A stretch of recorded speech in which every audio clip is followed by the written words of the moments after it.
বোলপুর থেকে তারাপীঠ একদিনে দর্শন। কথায় আছে, মা না চাইলে তাকে দর্শন করা যায় না। আমাদের ক্ষেত্রেও তাই হয়েছে। যদি দেখেন মন্দির চত্বরে বিবাহ অনুষ্ঠান, খাওয়া দাওয়া, এইগুলো যদি ভাগ্যে দর্শন মেলে তাহলে কেমন হয়। হঠাৎই ঠিক হলো এত কাছে এসে মায়ের দর্শন হবে না। তাই সকালে বোলপুর শান্তিনিকেতনের ভারত সেবা আশ্রম থেকে বেরিয়ে আমরা গাড়িতে রওনা দিলাম তারাপীঠের উদ্দেশ্যে। বোলপুর থেকে তারাপীঠের দূরত্ব প্রায় 65 কিলোমিটার। সময় লাগে প্রায় 1.5 ঘন্টার থেকে 2 ঘন্টা। রাস্তা জুড়ে গ্রাম বাংলার সুন্দর দৃশ্য, ধানক্ষেত, কাঁচা রাস্তা, ছোট গ্রাম আর লাল মাটির পথ। ময়ূরাক্ষী নদীর পাশ দিয়ে আমরা এগিয়ে চললাম আমোদপুর সাঁইথিয়া রোড ধরে।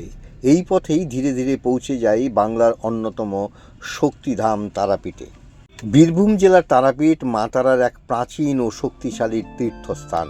বিশ্বাস করা হয় এখানে সাধক বামাখ্যাপা কঠোর তপস্যা করেছিলেন। এই মন্দিরে 51 শক্তিপীঠের অন্যতম বলে মানা হয়। শান্তিনিকেতন থেকে তারাপীঠ যাওয়ার পথে একটা টি ব্রেক নিলাম, আর টি ব্রেক নিয়েই আমরা নেমে একটি সুন্দর চায়ের দোকানে ঢুকে গেলাম। সেখানকার পরিবেশ এত সুন্দর, না দেখলে বোঝা যাবে না। এই হচ্ছে সেই রেস্টুরেন্ট। ভিতরটায় চলুন একটু দেখে নিই। ভিতরে ঢুকে চমকে গেলাম।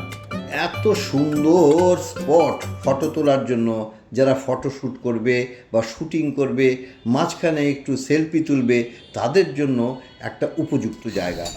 রেস্টুরেন্টে এসেই প্রথম চায়ের চুমুক দিলাম, সঙ্গে স্ন্যাক্স। এই রেস্টুরেন্টে ঢুকেই তার পেছন দিকে একটা ভালো অ্যাম্বিয়েন্সের গার্ডেন রয়েছে। যারা ভ্রমণ প্রেমী তাদের ক্ষেত্রে এটা একটা দারুণ সুন্দর জায়গা।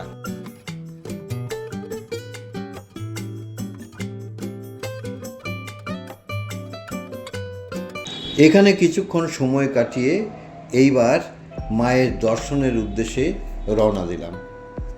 এই পথ দিয়ে যারা যাবেন তারা এই রেস্টুরেন্টে নামলেই তাদের মন অনেকটাই হালকা এবং পরিবর্তন হয়ে যাবে। যারা এই ভ্রমণের সঙ্গে 5টি সতীপীঠ যেমন বক্রেশ্বর, নলাটি, নন্দকিশোরী, ফুল্লরা, কঙ্কালীতলা আর সিদ্ধপীঠ তারাপীঠ দর্শন করবেন, আমরা যে ট্যুরিস্ট কার নিয়ে ঘুরেছিলাম তার কন্ট্যাক্ট নাম্বার স্ক্রিনে দেওয়া থাকলো। ভাড়া যাচাই করে ঘুরে আসতে পারেন। বোলপুর ভারত সেবাশ্রম থেকে তারাপীঠ কম সময়ে গিয়ে কিভাবে দর্শন করবেন, কোথা থেকে পূজার ডালি নিলে সহজে মায়ের দর্শন মিলবে, কোন পথ দিয়ে ঢুকলে সুবিধা হবে, কোথায় থাকলে হাতের নাগালে সব কিছু পাবেন। আজকে এই নিয়ে খুঁজে বেড়াই চ্যানেলে সঠিক দিশা দিতে আমার এই ভিডিও। যারা আমার চ্যানেলে নতুন, খুঁজে বেড়াই চ্যানেলটি সাবস্ক্রাইব করে কমেন্ট বক্সে জয় মা তারা লিখুন, আপনার আশা পূর্ণ হবে। প্রথমে আসি কোথা দিয়ে ঢুকবেন। তারাপীঠ থানার পাশ দিয়ে কালভার্টের পর প্রথম গেট দিয়ে মা তারা সরণি রাস্তা ধরে এগোলেই মন্দিরে 1 নম্বর গেট পাবেন। 2য় নম্বর গেট দিয়ে ঢুকলে পরে পূর্ব দিকের গেট পাবেন। আমার মতে 1 নম্বর গেট দিয়ে আপনাদের যাওয়া ভালো। মন্দিরের চারপাশে রয়েছে প্রসাদ, পূজার সামগ্রী ও ধর্মীয় দোকানপাট। একটা কথা বলে রাখি, এখানে অনেকেই প্রতারণার শিকার হন। তাই আমরা আগে থেকেই মন্দিরের সেবায়েত, মায়ের দান, পূজা ভাণ্ডারের সাথে যোগাযোগ করে গিয়েছিলাম। এখান থেকে প্রসাদ ও ভোগের ব্যবস্থা সুন্দরভাবে করে দিয়েছিলেন তারা। এদের এখানে হোটেলে থাকার ব্যবস্থাও আছে। ভিডিওটি স্কিপ না করে শেষ পর্যন্ত দেখতে থাকুন। এই দোকানে ঢুকে সেবায়েতের কাছে আমাদের নাম, গোত্র এবং কত টাকার প্রসাদ সব এখানে আমরা লিখে দিলাম, যাতে কোনো অসুবিধা না হয়। এখানে কোনো বাধ্যবাধকতা নেই। যে যার মনের ইচ্ছা কত টাকার পুজো দেবেন মাকে, সেইভাবে এইখানে লিখে দিলে পরে তারা সেইভাবে ব্যবস্থা করে দেবে, ডালি সাজিয়ে দেবে এই দোকান থেকেই। এই দোকানের উল্টো দিকেই 1 নম্বর গেট, প্রবেশদ্বার, মায়ের 1 নম্বর গেট। উঠছি, এই 1 নম্বর গেট দিয়ে ঢুকে গেলাম। প্রবেশ পথে ভক্তদের ভিড়, ধূপ, ফুল আর আবহ এক আলাদা আধ্যাত্মিক অনুভূতি তৈরি করে।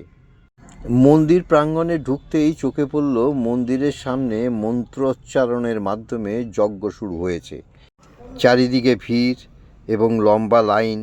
আমরাও অপেক্ষা করছিলাম। মাকে ফুল প্রসাদ নিবেদন করার জন্য সবাই এগিয়ে যাচ্ছে। ভিড় থাকলেও আমাদের দর্শন করতে কোনো অসুবিধা হয়নি। আমার দর্শক বন্ধুদের জানিয়ে রাখি, এখানে দুইভাবে পুজো দেওয়া যায়। একটা হচ্ছে জেনারেল লাইন, আর একটা হচ্ছে পয়সা দিয়ে ভিআইপি লাইনে। এত কাছ থেকে মাকে দেখবো, তার একটা অনুভূতি অন্যরকম হচ্ছিল। মন্দিরে প্রবেশ করে মা তারার দর্শন সত্যি এক গভীর অনুভূতি। ছোট গর্ভগৃহে দেবীর রূপ, মাতৃত্ব আর শক্তির এক অপূর্ব মিলন। এই সিদ্ধপীঠে এসে মাকে এইভাবে দর্শন করব, তার অনুভূতি একরকম অন্যভাবে কাজ করছিল। সত্যি চোখ জুড়িয়ে যায়। মায়ের আশীর্বাদী ফুল নিয়ে বেরিয়ে এলাম। সে মায়ের ফুল, এই আশীর্বাদী আমি পেলাম, এটা ভাবাই যায় না। বাইরে বেরিয়ে আসতেই দেখি মায়ের চরণ রাখা আছে। সবাই মায়ের চরণে আলতা ফুল নিবেদন করে পরিবারের মঙ্গল কামনায় ভক্তি ভরে প্রণাম জানাচ্ছে। এই দৃশ্য চোখে পড়ার মতো। ভোগের সময় হওয়াতে আমরা বেরিয়ে এসেছি। তবে একটা কথা জানিয়ে রাখি, দুপুরে হচ্ছে 1টা থেকে 2টো পর্যন্ত ভোগের সময়। এই সময় মন্দির বন্ধ থাকে, মাকে প্রসাদ দিয়ে নিবেদন করা হয়। আরেকটা কথা জানিয়ে রাখি, অন্ন প্রসাদ গ্রহণ করতে হলে সকাল 8টার থেকে 1টার মধ্যে নাম নথিভুক্ত করে রাখতে হবে। জীবিত কুণ্ড গেটের সামনে যখন আসি তখন দেখি সামনে এসছি, আর এখানে যার যার মনস্কামনা আছে তারা সুতো বেঁধে দিয়ে যায়। এই হচ্ছে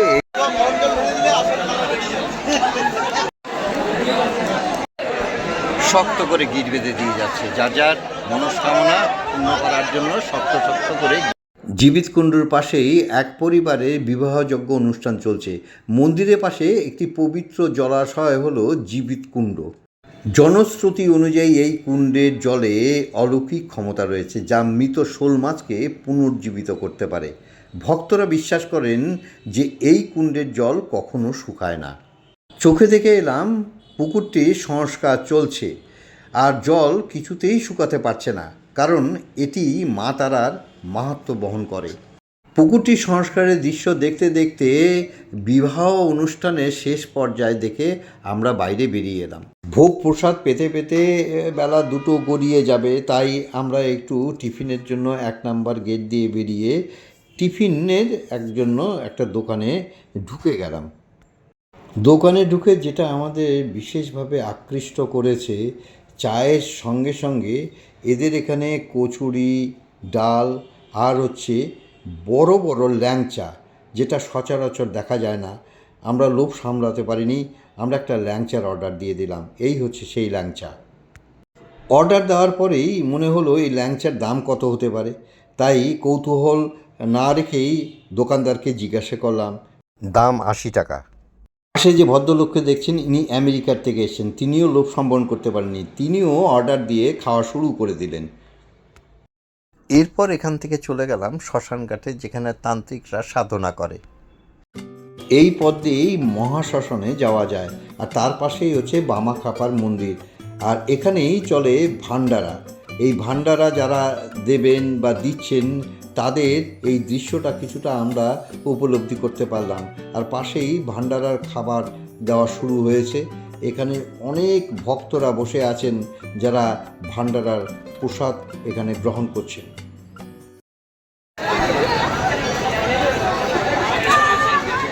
এরই ফাঁকে শ্মশানটা গুনে নিলাম। এখানে কিছু তান্ত্রিক রয়েছে যারা মাথার খুলি নিয়ে এখানে তন্ত্র সাধনা করেন, তারও কিছুটা দৃশ্য আমরা দেখলাম। ওখান থেকে দেখে সোজা বেরিয়ে এলাম। দুপুরে ভোগের নিবেদনের প্রসাদ এসে গেছে, সেটা নিয়ে চললাম তাদেরই একটা সুন্দর হোটেলে, যেখানে তারা ব্যবস্থা করেছিল আমাদের খাবার জন্য। সেবায়েতের পেছন পেছন আমরা চললাম। তারা সুন্দর একটা ব্যবস্থা করেছে, যেখানে বসে এসি রুমে বসে যাতে অসুবিধা না হয় সেই পরিবেশনা তারা করেছেন। আমাদের এটা খুব ভালো লাগলো। যারা তারাপীঠে এসে এখানে থেকে পুজো দিতে চান, তাদের মায়ের দানের একটা হোটেল রয়েছে। এই হচ্ছে সেই হোটেল। তো এখানে তাদের সঙ্গে যোগাযোগ করেও আপনারা এখানে থেকেও পুজো আপনারা দিতে পারেন। মায়ের কাছে দেওয়া ভোগের প্রসাদ আমরা এইখানে বসে তৃপ্ত সহকারে গ্রহণ করলাম।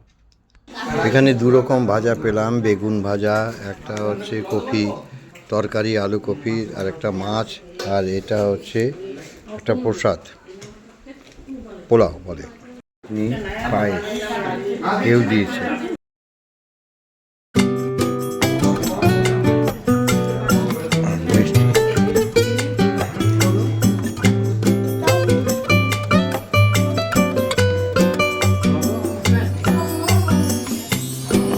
তারাপীঠে মন্দির সংলগ্ন থাকার জায়গা সেবায়েতের মাধ্যমে পুজো দিতে চান তারা এই মায়ের দান হোটেলে যোগাযোগ করতে পারেন।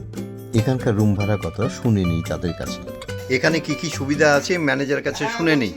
আচ্ছা, এখানে কত টাকার থেকে শুরু আর কত টাকায় শেষ রুমগুলো? ডবল বেড তো? ডবল বেড আপনার 1200 থেকে স্টার্ট। হ্যাঁ, 1200 থেকে স্টার্ট। 1200 থেকে স্টার্ট। আর হাইস্ট কত? হাইয়েস্ট আছে আপনার 6 বেডের আছে, ওটা 3000 টাকা। 3000 টাকা 6 বেডে? 6 বেড 10 জন মতো থাকা যাবে। এসি না নন এসি? এসি। আচ্ছা, পেট নিয়ে এলাও? কুকুর বিড়াল নিয়ে এলাও? না, পেট এলাও না। এলাও নয়। আর মন্দির থেকে খুব কাছে? হ্যাঁ, মন্দিরের সামনে একদম। আচ্ছা, মানে বুকিং প্রসিডিওরটা কি একটু যদি বলে দেন, আর ফোন নাম্বারটা যদি বলে দেন। বুকিং প্রসেসিং আপনি এসে বুকিং করতে পারেন বা অনলাইন বুকিং করতে পারেন। নাম্বার হচ্ছে 9434001928। এখানে কি কি সুবিধা আছে খাওয়ার এবং? রেস্টুরেন্ট রয়েছে, হ্যাঁ, রুমে এসি, গিজার, এগুলো সবই আছে, টিভি, ল্যান্ডলাইন সব কিছুই রয়েছে। আচ্ছা, এই হচ্ছে মায়ের দানের হোটেল। এখানে ওয়েটিং রুম, এটা হচ্ছে ওয়েটিং রুম। আমার ভিডিও দেখে আপনার হোটেলে যদি কোনো ভক্ত আসে তাদের উদ্দেশ্যে আপনার কি বক্তব্য আছে? সব সময় আমাদের রেট একদম ফিক্সড রেট। হ্যাঁ। যখনই আসবেন আপনাদের যে আজ এখন ফাঁকা আছে বলে কম, ভিড়ের সময় বেশি, সেরকম না, আমাদের সব সময় একই থাকে সারা বছর। হোটেল থেকে বেরিয়ে ফেরার যখন প্রস্তুতি নিয়েছি তখন এই গলিতেই বাঁদরের বাঁদরামি শুরু হয়েছে। দেখুন একটু আপনারা, আজকাল মোবাইলের যুগ, তাই বাঁদর কেন মোবাইল থেকে বাদ যাবে, সেও একটু তার কায়দা কানুন দেখিয়ে দিল।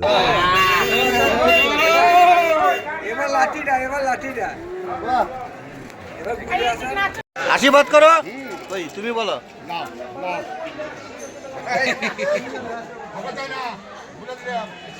দর্শন শেষে আমরা আবার বোলপুর পথে রওনা দিলাম বামাখ্যাপার জন্মস্থান দেখে। এই একদিনের ভ্রমণে আধ্যাত্মিকতা ও প্রকৃতি দুটোরই অপূর্ব অভিজ্ঞতা পাওয়া যায়। সন্ধ্যার মধ্যে আমরা আবার ফিরে এলাম সোনাঝুরি হাট দেখে ভারত সেবা আশ্রমের শান্ত পরিবেশে। আপনারা যদি বোলপুরে থাকেন এবং একদিনের তারাপীঠ দর্শন করতে চান তাহলে এই রুটটি খুব সহজ ও সুন্দর। ভিডিওটি ভালো লাগলে লাইক ও শেয়ার করুন, আর এমন ভ্রমণ ও তীর্থ দর্শনের ভিডিও পেতে সাবস্ক্রাইব করুন খুঁজে বেড়াই চ্যানেলকে। আবার দেখা হবে অন্য কোনো এক ভিডিওতে। জয় মা তারা।